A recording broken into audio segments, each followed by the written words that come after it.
प्रधानमंत्री आदरणीय नरेंद्र मोदी जिंदाबाद। अब की बार नरेंद्र मोदी जिंदाबाद। नरेंद्र मोदी जिंदाबाद। जिंदाबाद जिंदाबाद नरेंद्र मोदी जिंदाबाद। जिंदाबाद जिंदाबाद। अब की बार 400 पार, अब की बार 400 पार। अब की बार फिर एक बार मोदी सरकार, फिर एक बार मोदी सरकार मोदी है तो है। गारंटी है। मोदी है तो मोदी है तो गारंटी है। हर हर मोदी, हर मोदी, हर हर मोदी। हर मोदी। भारत माता की। माननीय प्रधानमंत्री श्री आदरणीय नरेंद्र मोदी जी के आगमन पर जय श्री राम। मोदी मोदी मोदी मोदी मोदी मोदी। जय जय सिया राम। अब हम आमंत्रित करय चाहै छी दरभंगा संसदीय क्षेत्र के लोकप्रिय सांसद स्थानीय उम्मीदवार आदरणीय गोपाल जी ठाकुर जी से आग्रह करय चाहै छी जे देश के यशस्वी प्रधानमंत्री आदरणीय नरेंद्र मोदी जी का सम्मान मिथिला का पाग आ मखान का माला से करता।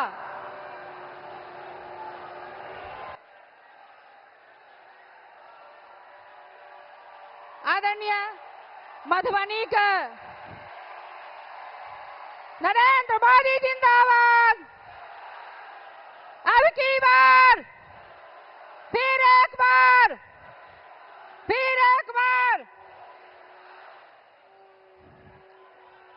प्रेम से बाजू धरती पुत्री माता जानकी की, धरती पुत्री माता जानकी की। जय श्री राम, जय जय सिया राम। मोदी है तो अब हम आमंत्रित करे छी मधुबनी लोकसभा के आदरणीय प्रत्याशी आदरणीय अशोक यादव जी से आग्रह करे छिए जे आदरणीय प्रधानमंत्री जी का ओ मखान का माला से अंगवस्त्र से सम्मानित करतीन। अब हम आग्रह करे छी समस्तीपुर के प्रत्याशी संभवी चौधरी जी से जो अंग वस्त्र से सम्मानित करतीन। अब हम आग्रह करे छिए जदयू के नेता आदरणीय मदन सहनी जी से जो गौतम बुद्ध का तस्वीर से माननीय प्रधानमंत्री जी का सम्मान करतीन। अब हम आग्रह करे छिए दरभंगा नगर के लोकप्रिय विधायक आदरणीय संजय सरावगी जी से जे सीकी के बनल राम सिया का चित्र से भेंट करतीन आदरणीय प्रधानमंत्री जी का। महिला का समूह श्रीमती स्वर्णा सिंह से आग्रह करब जे अंग वस्त्र देकर माननीय प्रधानमंत्री जी का सम्मान करतीन।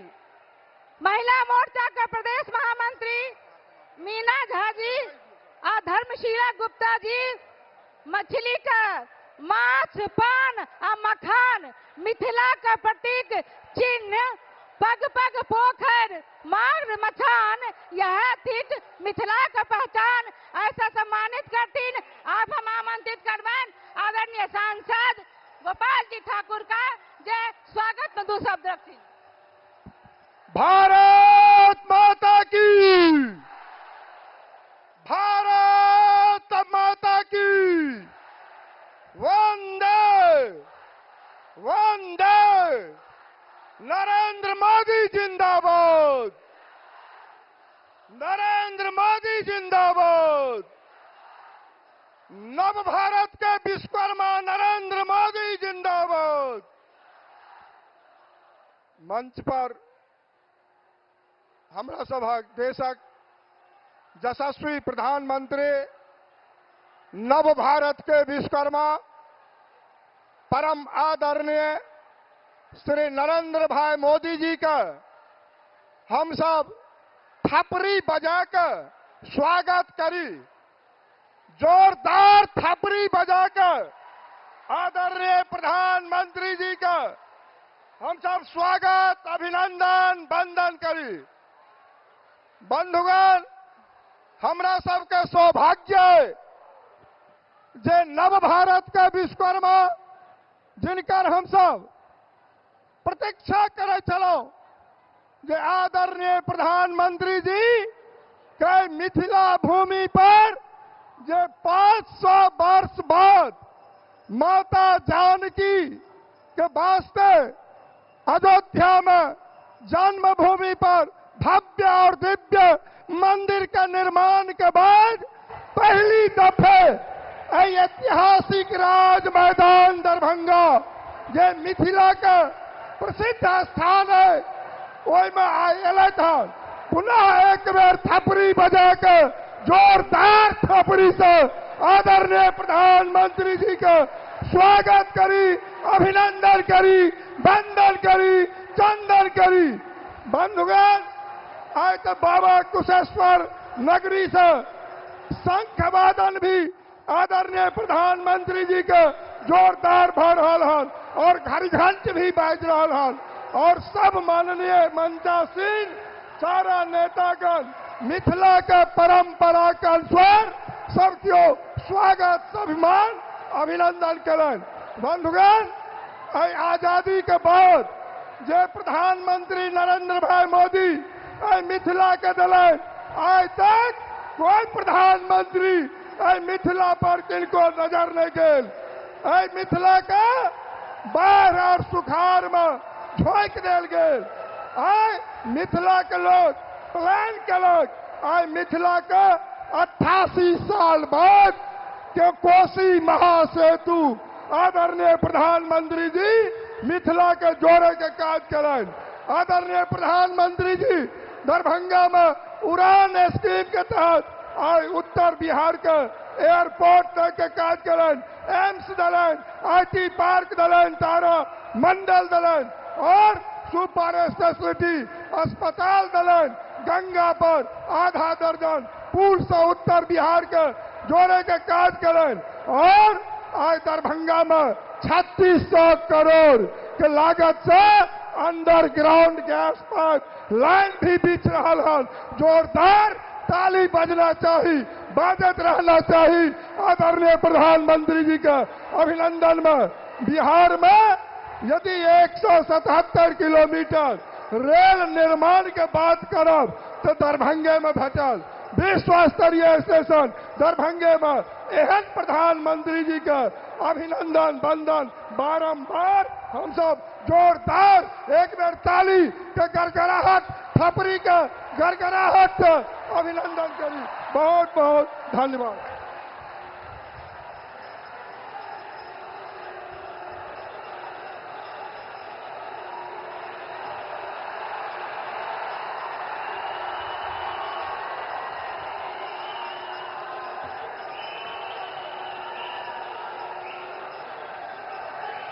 राजा जनक, सीता मैया,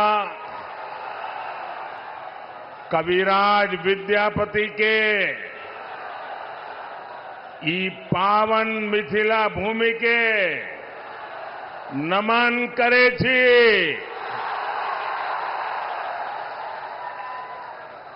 मैं दरभंगा की धरती से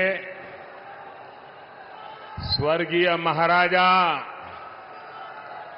कामेश्वर सिंह जी को भी प्रणाम करता हूं।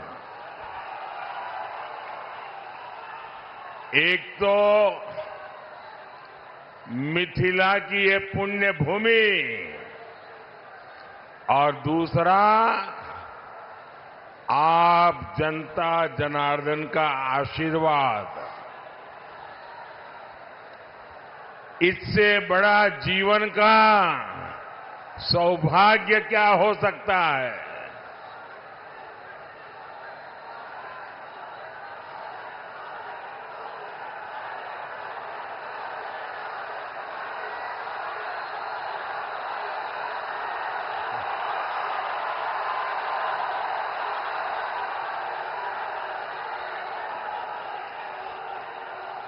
आप वो मोदी को कितना नचाओगे?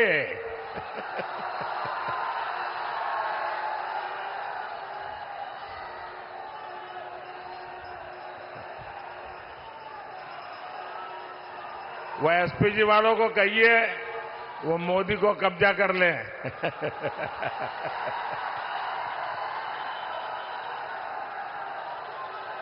लेकिन बढ़िया बना के लाए हो आप।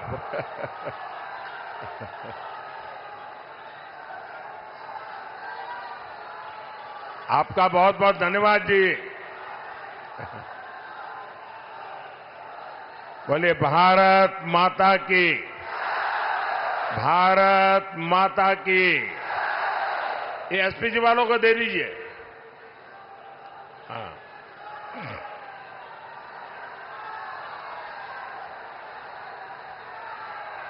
जय श्री राम,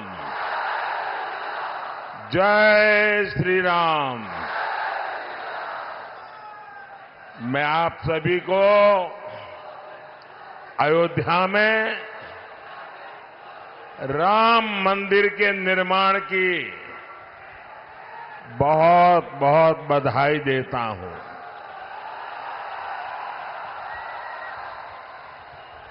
पांच सौ वर्षों के बाद हमारा इंतजार समाप्त हुआ। 500 साल तक ये हमारे पूर्वज संघर्ष करते रहे, बलिदान देते रहे और कभी भी निराश नहीं हुए। हमारे पूर्वजों को पता था कभी न कोई बेटा पैदा होगा, कभी तो कोई बेटा पैदा होगा जो 500 साल के इंतजार को परिपूर्ण करके भगवान राम मंदिर।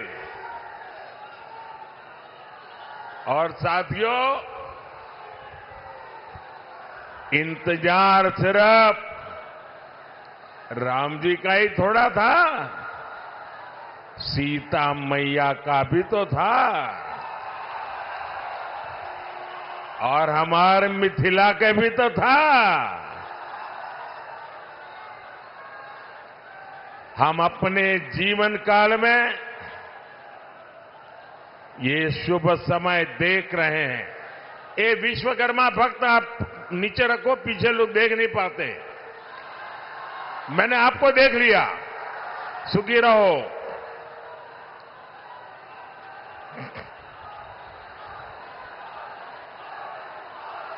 ये शुभ समय, ये हमारे लिए बहुत बड़ी बात है। साथियों, जब अयोध्या में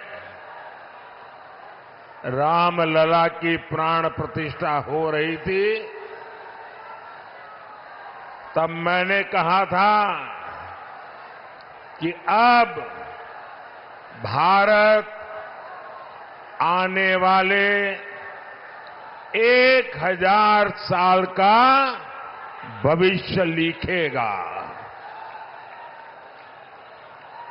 कई बार इतिहास की एकाध घटना भी कई शताब्दियों का भाग्य तय कर देती है।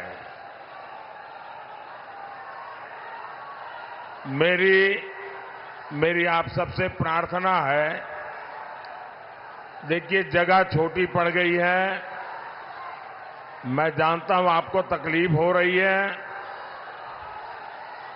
हो सकता है आप मुझे देख ना पाते हो,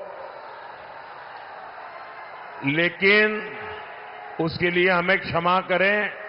आराम से जहां है वहां खड़े रह करके मुझे सुनिए, और अगर आवाज कम करेंगे तो मुझे बोलने की सुविधा बढ़ेगी।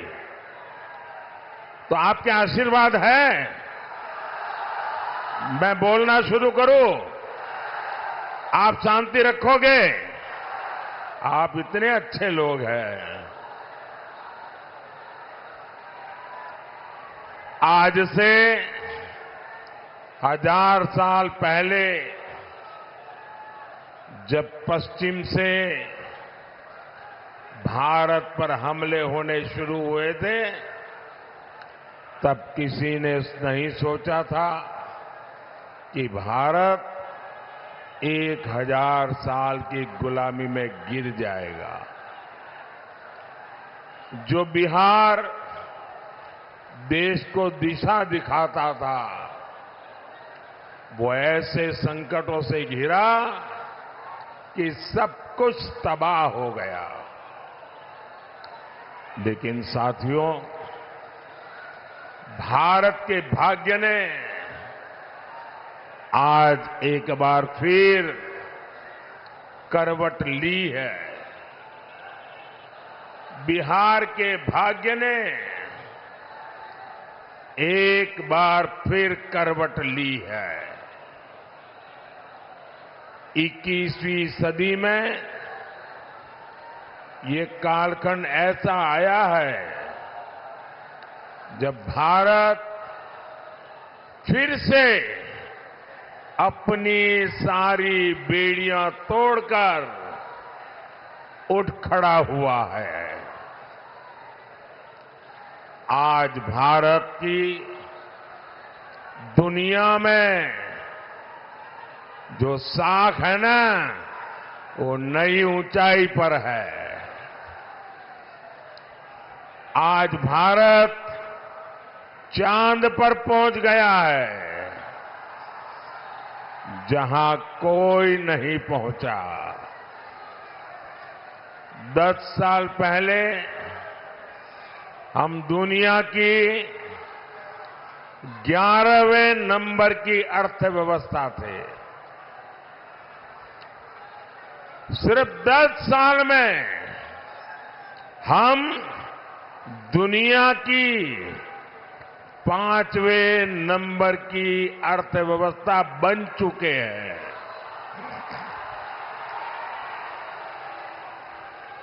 आपको कोरोना का समय याद होगा। 100 साल का इतना बड़ा संकट आया था। पूरी दुनिया सोचती थी भारत तो गया, भारत तो बर्बाद हो जाएगा, दुनिया भी बर्बाद करेगा।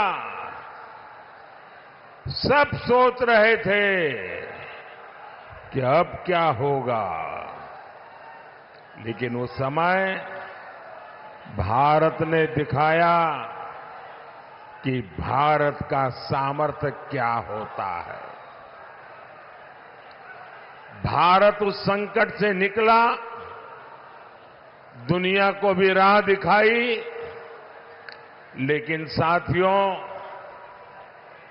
उस इतने बड़े संकट में बिहार के लोगों के साथ कांग्रेस और इंडी गठबंधन वालों ने जो किया, वो मैं कभी नहीं भूल सकता। दिल्ली में इंडी गठबंधन की सरकार थी, महाराष्ट्र में इंडी गठबंधन की सरकार थी, और इन लोगों ने बिहार के लोगों को उस संकट काल में वहां से साजिश करके भगा दिया, वापस भेज दिया था। मेरे बिहार के नौजवानों को, मेरे बिहार की बेटियों को दिल्ली से इंडी गठबंधन की सरकार वालों ने भगाया था। महाराष्ट्र से इंडी गठबंधन वालों ने, सरकार ने भगाया था। मैं जरा बिहार के नौजवानों को पूछना चाहता हूं, जिन्होंने आपके साथ ये जुल्म किया, क्या उन्हें माफ करेंगे? क्या इस चुनाव में हिसाब चुकता करेंगे कि नहीं करेंगे? बिहार के लोगों को बसों में बिठाया गया और बीच रास्ते छोड़ दिया गया। और आज यही इंडी गठबंधन के लोग आपसे वोट मांगने आ रहे हैं। क्या आप इंडी गठबंधन का इतना बड़ा गुनाह माफ करेंगे क्या? माफ करेंगे क्या? माफ करेंगे क्या? भाइयों बहनों, मैंने इस चुनाव में अगले 5 साल के लिए विकास का रोड मैप दिया है। मैंने 25 साल का विजन देश के सामने रखा है। लेकिन ये भी जरूरी है हम अतीत का भी ध्यान रखें।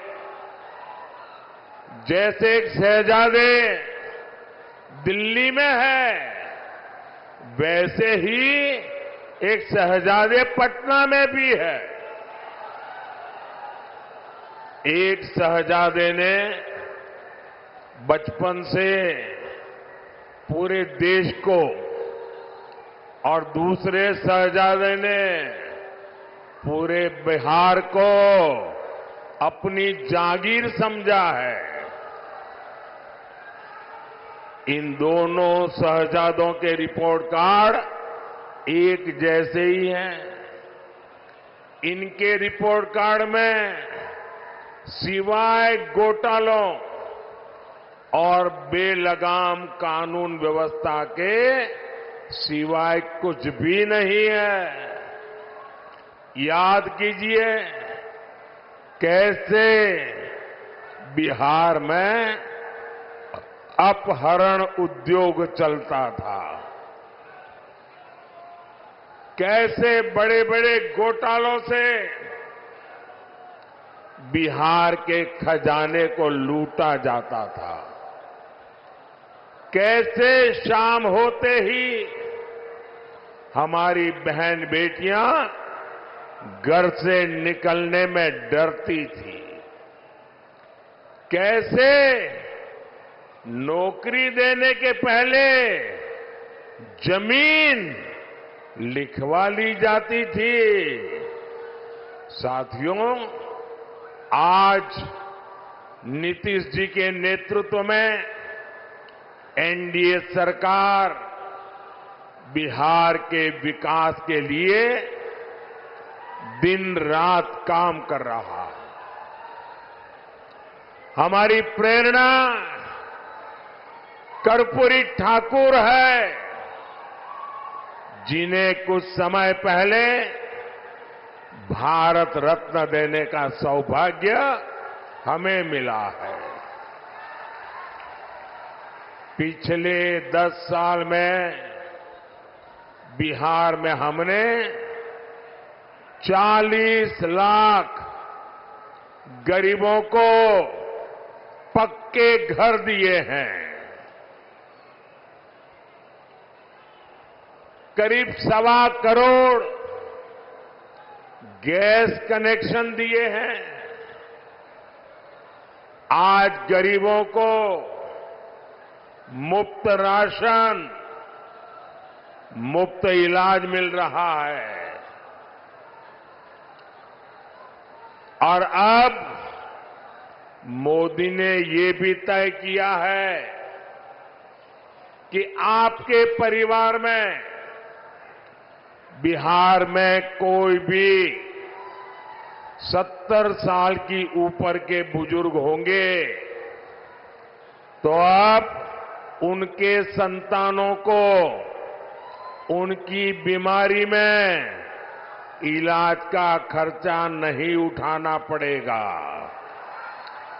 अब ये खर्चा दिल्ली में आपका ये बेटा उठाएगा।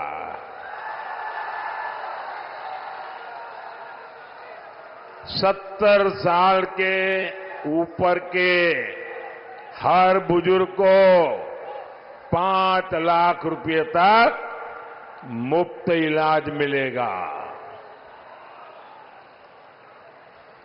मेरे बिहार के साथियों, मेरे दरभंगा के साथियों, मेरा एक काम करोगे? जरा हाथ ऊपर करके बताइए, करोगे? पक्का करोगे? देखिए, काम करना।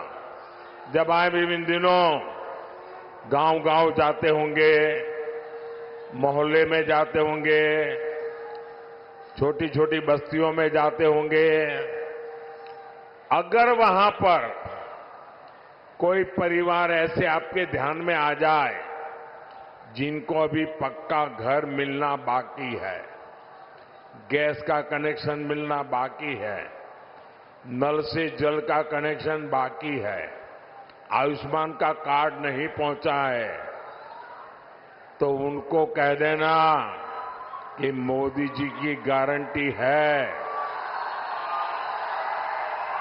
4 जून के बाद, नई सरकार बनने के बाद हम 3 करोड़ नए घर बनाने वाले हैं। तो आप मेरी तरफ से उन सब परिवारों को गारंटी दे देना, मेरे लिए तो आप ही मोदी है। साथियों, दरभंगा का एयरपोर्ट हो, रेलवे स्टेशन हो, अमृत भारत ट्रेन हो, आधुनिक सड़कें हो, हर तरफ काम हो रहा है। दरभंगा एम्स की अड़चनों को भी दूर किया जा रहा है। साथियों, जब विकास की बुनियाद मजबूत होती है, तभी उद्योग और रोजगार पैदा होते हैं। यहां दरभंगा में आईटी पार्क भी बना, जिससे युवाओं के लिए नए अवसर पैदा होंगे। मिथिला में मखाना, लीची और आम खूब होता है। अच्छी सड़कों और इंफ्रास्ट्रक्चर से इसका एक्सपोर्ट दुनिया भर में बढ़ेगा। यहां के मखाने को दुनिया तक पहुंचाने के लिए हमारी सरकार ने मखाने को जीआई टैग दिया है। साथियों, हमने बिहार में महिला स्वयं सहायता समूहों को 42,000 करोड़ रुपए की सहायता बैंकों से दी है। 42,000 करोड़ रुपया। दरभंगा, मधुबनी में 11 लाख महिलाएं इन समूहों से जुड़ी है। दरभंगा में इन बहनों ने शिल्प ग्राम की शुरुआत भी की है। और आपकी मधुबनी की पेंटिंग का प्रचार तो खुद मोदी पूरी दुनिया में करता रहता है। आज आगे बढ़ती हमारी बहनों की ये खुशी, यही मोदी को मेहनत करने का हौसला देती है। साथियों, आपको पता है कि संविधान ने लंबी चर्चा के बाद हमारा संविधान बना, तब एक मुद्दे पर सबसे ज्यादा चर्चा हुई थी। बाबा साहब आंबेडकर थे, डॉक्टर राजेंद्र बाबू थे, देश के बड़े बड़े विद्वान थे और संविधान में धर्म के आधार पर आरक्षण देना कि नहीं देना, इस पर गंभीर चर्चा हुई।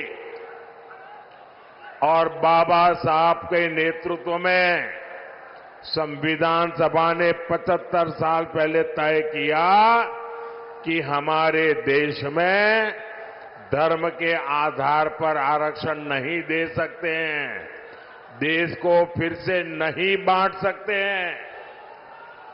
बाबा साहब आम्बेडकर ने इसके विषय में खुले आम वकालत की कि धर्म के आधार पर आरक्षण नहीं होगा।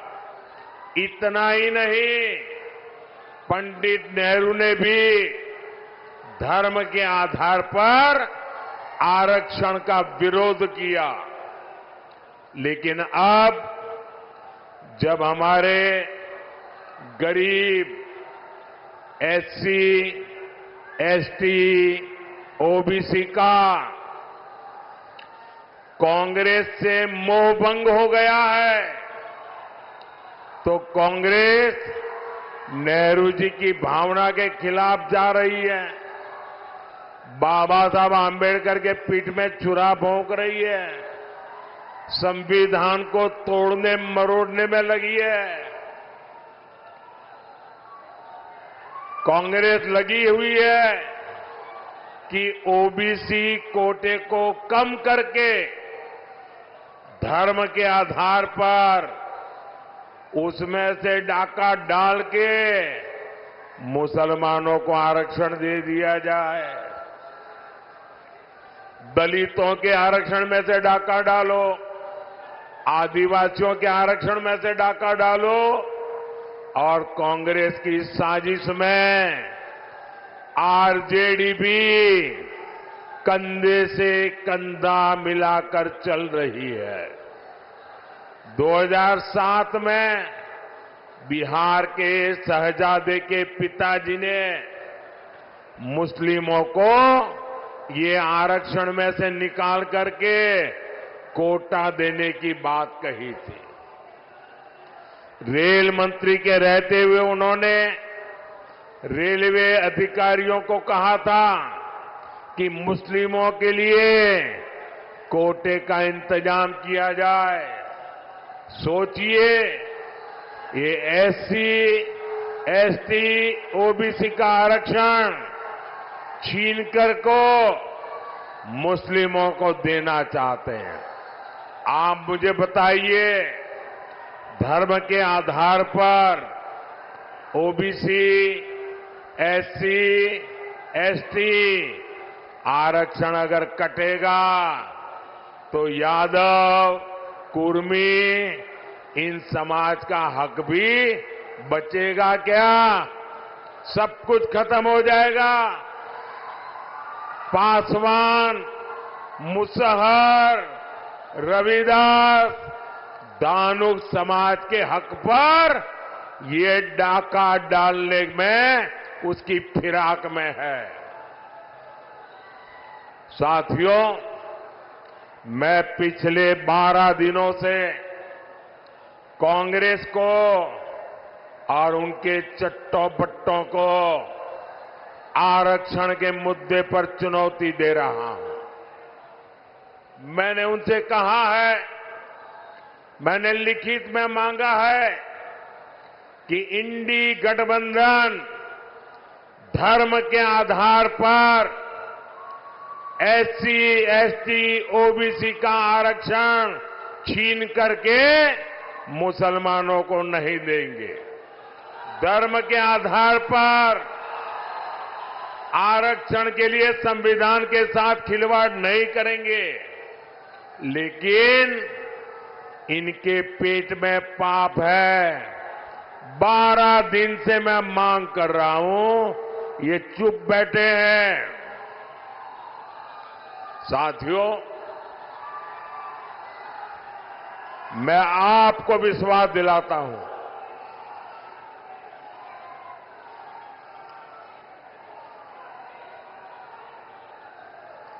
मैं आपको विश्वास दिलाता हूं, जब तक मोदी जिंदा है,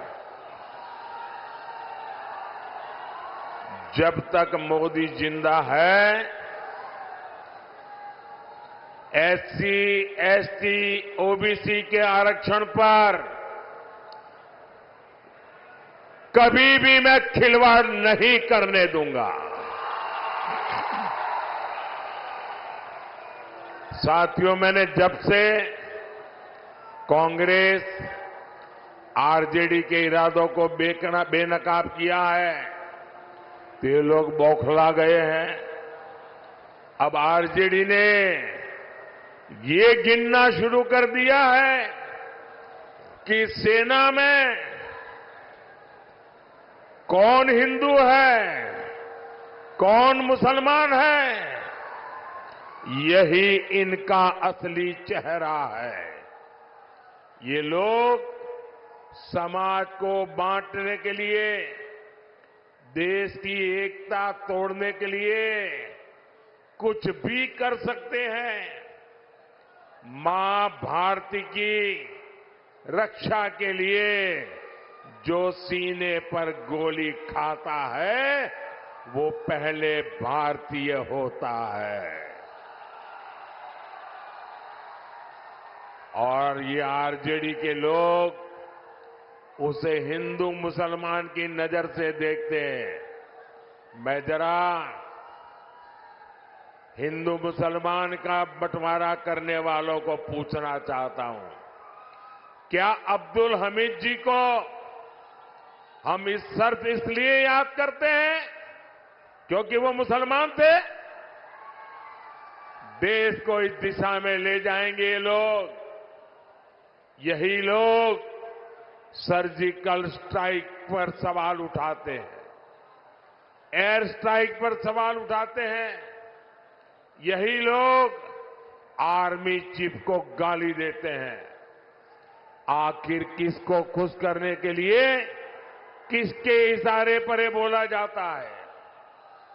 देश सब देख रहा है, जनता है, सब कुछ जानती है। देशवासी सब देख रहे हैं। साथियों, आरजेडी का इतिहास सामाजिक न्याय का मुखौटा लगाकर हमेशा तुष्टीकरण करने का रहा है। जब गोधरा में कार सेवकों को जिंदा जलाया गया था, तब रेल मंत्री ये शाहजादे के बेटे थे जो सजा काट रहे हैं और जमानत पे घूम रहे हैं। उन्होंने दोषियों को बचाने के लिए सुप्रीम कोर्ट के एक जज की कमेटी बनाई, बेन राजी कमेटी। सोनिया बहन का राज था ना, और इसलिए उन्होंने बेन राजी कमेटी बनाई थी। वो जज का नाम बेनर्जी था तो लोग बेन राजी बोलते थे। और उससे ऐसा रिपोर्ट लिखवाया कि 60 कार सेवकों को जलाने वाले निर्दोष छूट जाए। लेकिन ये रेल मंत्री जो अभी जेल में जिंदगी गुजारने के लिए मजबूर है, जमानत पे घूम रहे हैं, अदालत ने उनके इस रिपोर्ट को कूड़े कचरे में फेंक दिया और उन सबको सजा सुनाई। फांसी तक की सजा हो गई। पूरी दुनिया को पता था कि कार सेवकों को जिंदा जलाया गया था, लेकिन तब फर्जी जांच रिपोर्ट बनवाकर कार सेवकों पर ही दोष मढ़ने की साजिश रची गई थी। यही इनका इतिहास है, यही इनकी सच्चाई है। साथियों, हमें बिहार को लालटेन के दौर में वापिस नहीं जाने देना है। अभी आपको पता होगा, ये शहजादे दिल्ली वाले एक नई बात लेके आए हैं। आप मुझे बताइए भाइयों बहनों, हमारे परिवार में जो माता पिता होते हैं वो मेहनत करके कुछ न कुछ बचत करते हैं कि नहीं करते हैं? कुछ न कुछ बचाते हैं। उनके मन में रहता है कि एक छोटा सा घर बना दो, बच्चों को काम आ जाएगा।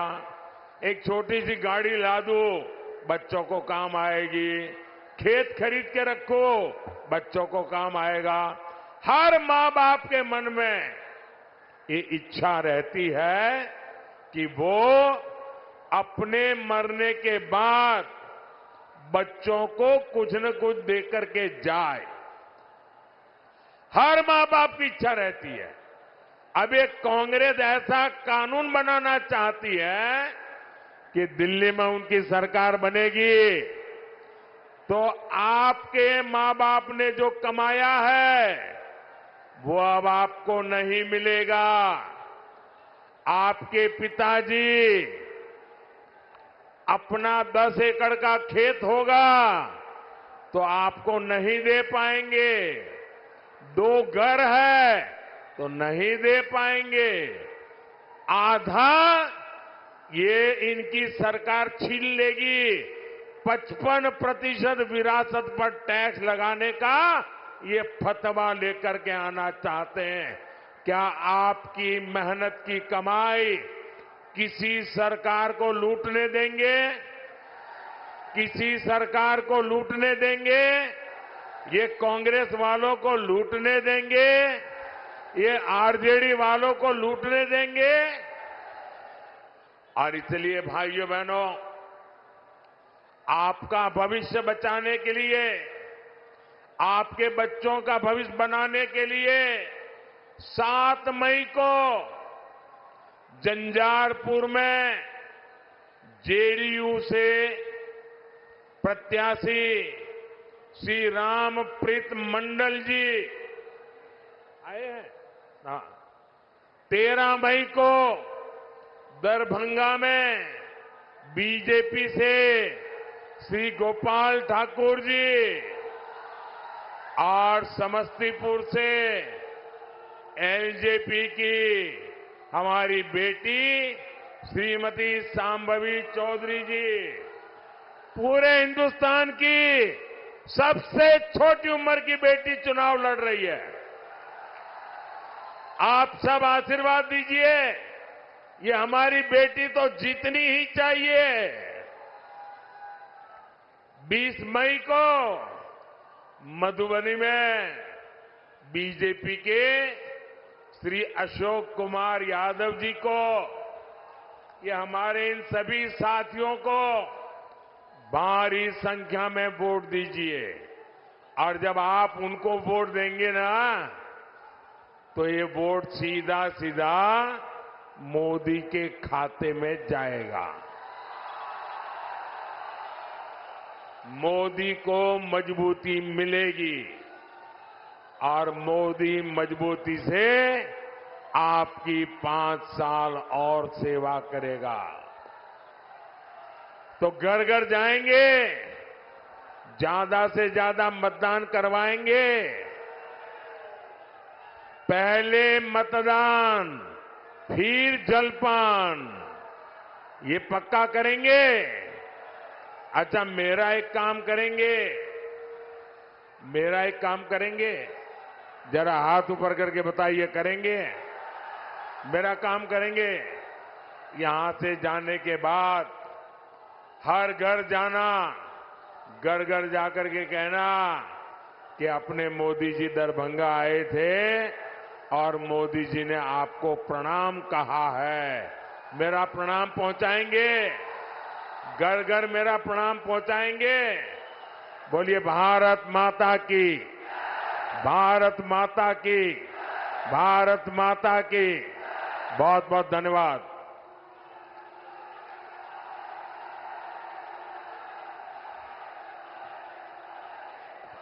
बहुत बहुत आभार माननीय प्रधानमंत्री जी के।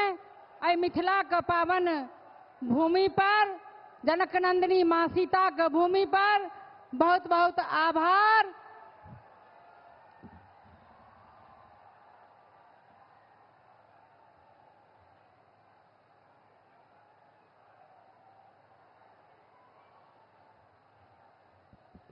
हमरा बीच में बिहार प्रदेश का यशस्वी अध्यक्ष आदरणीय सम्राट चौधरी जी आ भारतीय जनता पार्टी के वरिष्ठ नेता स्वास्थ्य मंत्री आदरणीय मंगल पांडे जी हमरा बीच उपस्थित भेले था।